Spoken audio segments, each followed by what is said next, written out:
Ruby, I believe in the power of laughter, but as someone that has also suffered from clinical depression for over 5 years, I'd just like to know, was in your darkest hour, was it humour and your ability to laugh that got you through? And what's your advice for others of my generation, in my situation, that struggle to find a way out of the black hole that is depression? This is because I've become the poster girl for depression, I guess. But nothing to do with my book. But it does have a lot to do with my show, which I've toured around, and the audience do ask questions. First of all, the problem is we don't have places like Alcoholics Anonymous, which are pretty much on every street corner. So the important thing is that we have a place to meet. I mean, part of the stigma is that people think you're making it up. So when you do see the eyes of somebody else of your tribe, you can definitely see the illness lurks within.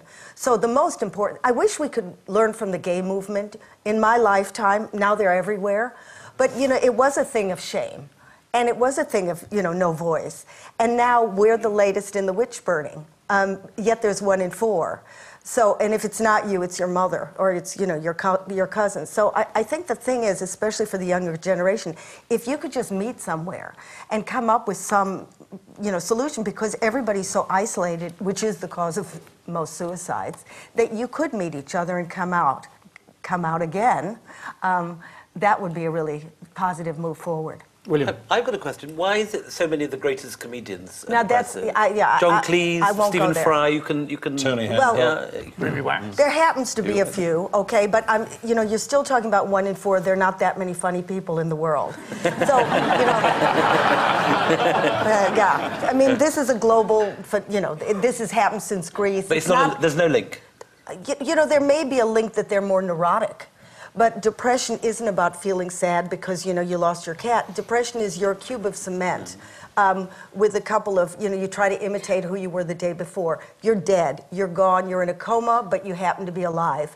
Well, a lot of the time, you know, people do suffer in silence, so it's that much harder to pick them, I guess. And then other people have coping mechanisms, and I've just found that, you know, people that you see in the media who are funny, the 1 in 4 people that are funny or not funny, apparently, that seems to be their coping mechanism, is to laugh. Yeah, but when they're really ill, you really wouldn't see them on television.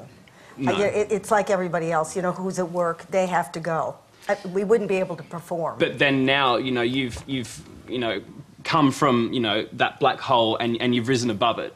Only because, you know, recently I've been studying how the brain works. This is my new fascination, and I'm trying to study self-regulation, and there are many ways to do that. And this doesn't mean I won't have another depression. There's no miracle cure. But it means, well, because I study mindfulness at Oxford, so because I wanted to find some way to regulate myself so I wouldn't have to pay a shrink 100 pounds an hour. I will get it again, but I've just found a means of maybe next time I can hear the pitter-patter before the tsunami hits me.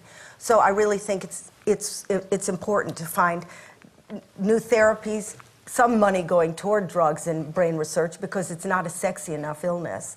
But you do know when you do some, and I wish the teachers were trained to see in the eyes of those kids that this is not just a bad mood, but there really is a look when they've got the real thing. Because in my day, we didn't have cutting, so something really has to be done pretty quickly. I think it's getting better in this country, though, isn't it? I mean, that Beyond Blue organisation we have here now. Yeah, that's fantastic. We're actually talking about it, which is quite interesting. In fact, we're talking about it on a show like this, which normally you wouldn't do. Jeff Kennett, the former Victorian Premier, did incredible work lifting that organisation up to public prominence. Yeah. So that it is now seen not as just some wacko kid crying in a corner, but a serious psychological Sure, but then disease. if we want to go global, which we've been doing on this show, in the Congo, you know, they still chain people up and, you know, consider them possessed by the devil.